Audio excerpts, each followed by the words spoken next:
बोलिए सदगुरु कबीर साहेब की जय। सभी संत महापुरुषों की जय। आज हम लोग श्रवण करेंगे रमणी नंबर 49, जिसमें सदगुरु कबीर कहते हैं, दर की बात कहो दरवेशा, बादशाह है कौने भैसा। कहाँ कूच कहाँ करे मुकामा, मैं तो ही पूछो मुसलमाना। लाल जर्द की नाना बाना, कौन सुरती को करो सलामा। काजी काज करह तुम कैसा, घर घर जबह कराबहु भैंसा। बकरी मुर्गी किन फुरमाया, किसके कहे तुम छुरी चलाया। दर्द न जानहु पीर कहावहु, बैता पदी पड़ी जग भरमावहु। कहि कबीर एक सैयद बहावे, आप सरीखा जग कबुलावे। दिन को रहत है रोजा, रात हनत है गाय। यह खुन वह बंदगी, क्यों कर खुशी खुदाए। बहुत ही जोरदार प्रहार करते हुए गुरुवर कबीर कहते हैं, हे फकीरों, यह बात बताओ कि अल्लाह का पता क्या है। अल्लाह कहाँ रहते हैं, उसका कोई परमानेंट एड्रेस तो बताओ। वह कहाँ रहता है और किस वेश में रहता है। वह कहाँ से प्रस्थान करता है और कहाँ अवस्थान करता है। हे मुसलमानों, मैं तुमसे पूछता हूँ, वह लाल वेश में रहता है या पीले वेश में रहता है। वह वेश में रहता है या बिना वेश का रहता है, अथवा अनेकों वेश में रहता है। तुम किस शक्ल सूरत का सलाम करते हो। हे काजी साहब, तुम भी भैसा काम करते हो जो घर घर में भैंसे कटवाते फिरते हो। तुम किस ईश्वर की आज्ञा से मासूम बकरी मुर्गी आदि जानवरों के गले पर छुरी चलाते हो। प्राणियों की पीड़ा को जानते नहीं हो और पीड़ कहलाते हो, तथा शेर कविता पढ़ पढ़कर जगत को लोगों को भ्रम में डालते हो कि कुर्बानी नाम से जीव वध करना धर्मानुकूल है। कबीर साहब कहते हैं कि मुसलमानों में एक सैयद जाति के लोग होते हैं जो अपने आप को श्रेष्ठ मुसलमान मानते हैं। वे अपनी मान्यताओं का बोझा दूसरों पर बलात् लादते हैं। वे लोगों से अपने इस्लाम मत को बलपूर्वक स्वीकार कराना चाहते हैं। मुसलमान बंधु रमजान महीने में दिन को रोजा रहते हैं और अन्न पानी छोड़कर उपवास करते हैं और रात होते ही गाय काटते हैं। ये कहाँ की न्याय है। बकरी मुर्गी काटते हैं, सारे जितने मिल जाए जो खाने वाले सबको काटते हैं। एक तरफ खुदा के नाम पर जीव हत्या करना और दूसरी तरफ खुदा की प्रार्थना करना कितना विरोधी काम है। खुदा कैसे खुश हो सकता है। जिस जीव को मार करके खा रहे हो उस जीव को बनाने वाले भी खुदा ही है, और जिस खुदा के सामने तुम जा करके अपनी पाप का वखान, अपने पाप को धोने की बात करते हो, भला वो खुदा तुम्हें कैसे माफ कर सकता है। अरे तुमने तो खुदा के बनाए हुए उन जीवों को भी हत्या कर दिया जिस खुदा ने तुम्हें भी बनाया है। और भला खुदा के बनाए हुए चीजों को दुख पहुंचाने वाले आदमी कभी सुखी कैसे हो सकता है। मुसलमान बंधु समझते हैं कि हमने ईश्वर का पता लगा लिया, अंततः हम लोग स्वर्ग में जाएंगे, जन्नत में जाएंगे। बाकी जो गैर मुसलमान है वे नरक में जाएंगे, दोजख में जाएंगे। इस धारणा को लेकर वे काफी अहंकार में रहते हैं और गैर मुसलमानों को काफिर एवं नरकगामी कहते हैं। इस धारणा से ही इनमें पूरा काल में, या कहना चाहिए कबीर साहब के काल में, गैर मुसलमानों को जबरदस्ती भी मुसलमान बनाने का दुराग्रह था और इसको लेकर वे दूसरे का खून खराबा भी कर देते थे। इसी भाव को लेकर 7वीं पंक्ति में कहा गया है, आप सरीखा जग कबुलावे। अतएव इन मिथ्या धारणाओं को दृष्टि जगत रखते हुए सदगुरु मुल्ला और फकीरों से पूछते हैं कि यदि आप लोग ईश्वर के दरवाजे का पता पा लिए गए हैं कि वह अमुक जगह रहता है, तो जरा हमें भी बताइए जिससे हम भी उससे मुलाकात कर सके। यदि वह एक जगह न रहता हो तथा प्रस्थान एवं अवस्थान करता हो तो उसका भी पता बताइए, उसके वेश को भी बता दीजिए जिससे वह शीघ्र पहचानने में आ जाए। कोई तो पता बताओ जिससे वो मिल जाए।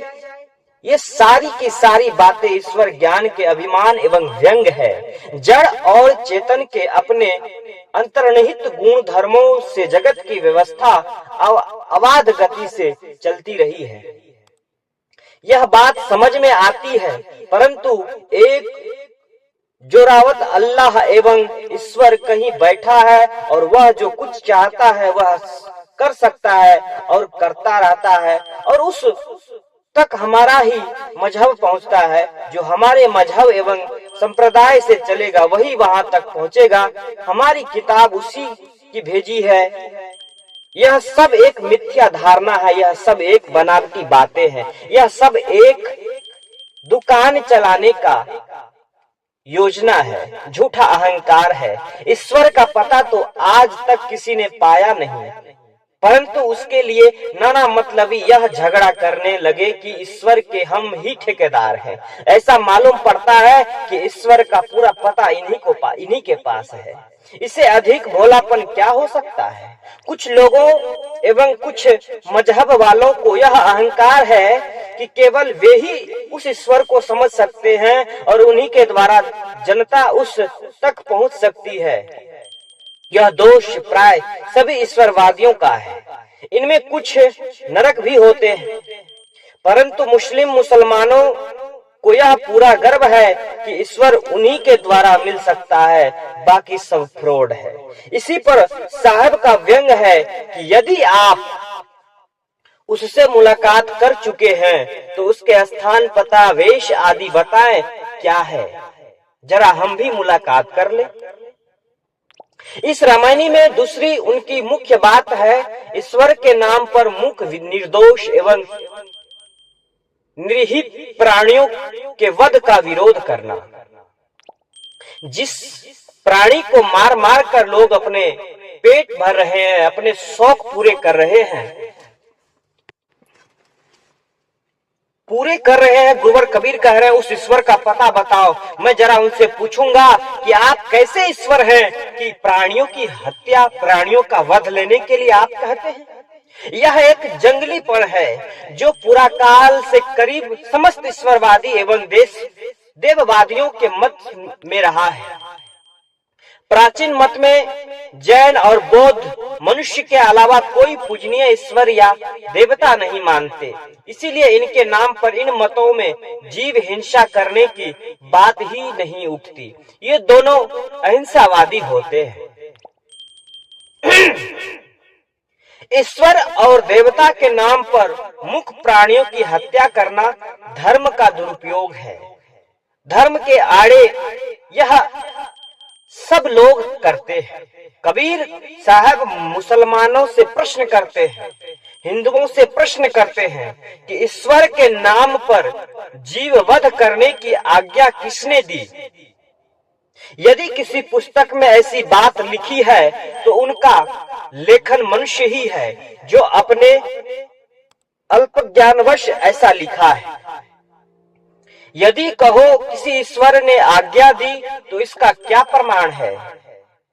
कुरान शरीफ में खुदा की तरफ से कहलवा लिया गया है, हमने तुम्हारे लिए कुर्बानी के ऊँटों को उन चीजों में कर दिया है जो खुदा के साथ नामजद की जाती है। उनमें तुम्हारे लिए फायदे हैं जो उनको खड़ा रखकर उन पर खुदा का नाम लो। फिर जब हम किसी पहलू पर गिर पड़े तो उनमें से खाओ और सब्र लाओ और फकीरों को खिलाओ। हमने यो तुम्हारे बस में इन जानवरों को कर दिया है ताकि तुम शुक्र करो। कहना न होगा कि यह सब किसी ईश्वर ने नहीं कहा है, बल्कि मनुष्य ने कहकर अपनी बात चलाई है। लेकिन इसके आगे यह भी लिखा है, खुदा तक न तो इसके गोश्त की पहुँचते हैं और न इनके खून, बल्कि उन तक तुम्हारी परहेजगारी पहुँचती है। पहले कुर्बानी का खून काबा की दीवारों पर छिड़कते थे। मुसलमानों को ऐसा करने से रोका गया और बताया गया कि खुदा तब केवल परहेजगारी ही पहुँचती है।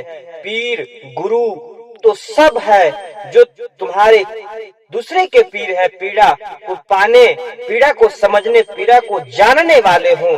जो दूसरे की पीड़ा को नहीं समझता, जो दूसरे के दर्द को नहीं समझता, तो वह बेपीर काफिर है।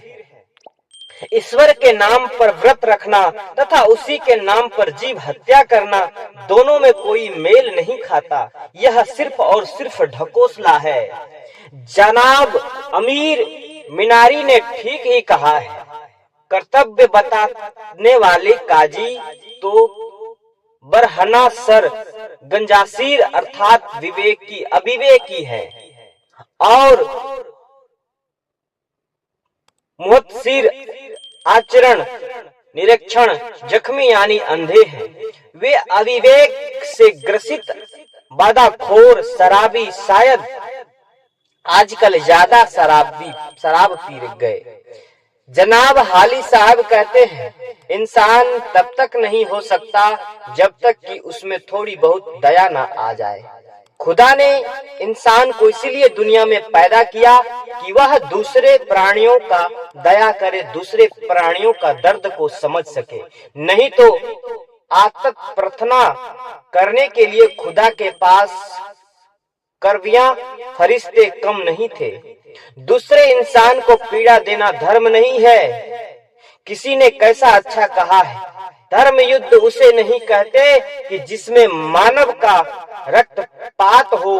जो अपने नफ्स बुरी इच्छा रूपी काफिर शैतान को मारता है, वही गाजी वीर है। इस रामायणी का सार दो बातों में है। जैसा कि पहले भी बताया गया है कि पहली बात है, ईश्वर मनुष्य की एक अवधारणा है।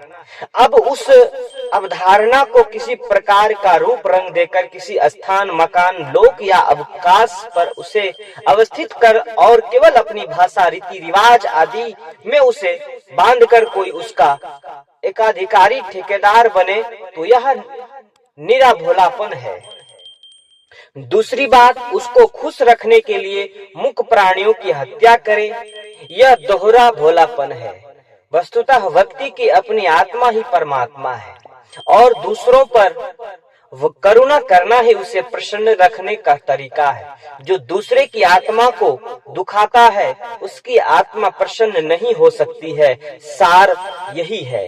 परंतु जो दूसरे की आत्मा के प्रति करुणा दया रखता है, उसकी अपनी आत्मा सदैव प्रसन्न चित्त रहता है। गुरुवर कबीर कहते हैं, ऐसे जीवों की हत्या ना करो जिस जीव को परमात्मा ने बनाया। जिस परमात्मा से आप अपने जीव के लिए, अपने लिए रक्षा मांगते हो, रक्षा की प्रार्थना करते हो, ऐसे जीवों को भी मत मारो, मत हत्या करो, मत वध करो जिस जीव को परमात्मा ने स्वयं बनाया है। जीवन की सभी बाधाएं खत्म है वहीं पे, जीवन की सभी दुख वहीं समाप्त है, जीवन में जितने भी उलझने हैं सब समाप्त है। आप खुद नहीं चाहते हो कि हमें कोई दुख हो, तो आप अपने से किसी को दुख क्यों देते हो? जब आप अपने से दुख किसी को दोगे तो दुख ही मिलेगा, सुख दोगे तो सुख ही मिलेगा। इसीलिए आप निश्चित करें कि आपको चाहिए क्या। गुरुवर कबीर अपने जीवन काल में इन सभी तथ्यों पर लड़ते रहे, चिल्लाते रहे, कहते रहे और सत्य बात सुनाते रहे। आज हम सबको भी यही सत्य बात को सुनकर के जीवन में अमल करना है और आने वाले पीढ़ी के लिए एक आदर्श बनकर जीवन को बनाना है, समाज को संवारना है। इन्हीं चंद विचारों के साथ मैं अपनी वाणी को विराम देता हूँ। आप सबसे निवेदन है कि अभी तक आप लोगों ने चैनल को सब्सक्राइब नहीं किया है तो तुरंत चैनल को सब्सक्राइब कर लें और गुरुवर कबीर के विचारों को जनमानस तक यूं ही शेयर करते रहें, फैलाते रहें। बहुत बहुत धन्यवाद आप सभी का। बोलिए सदगुरु कबीर साहेब की जय।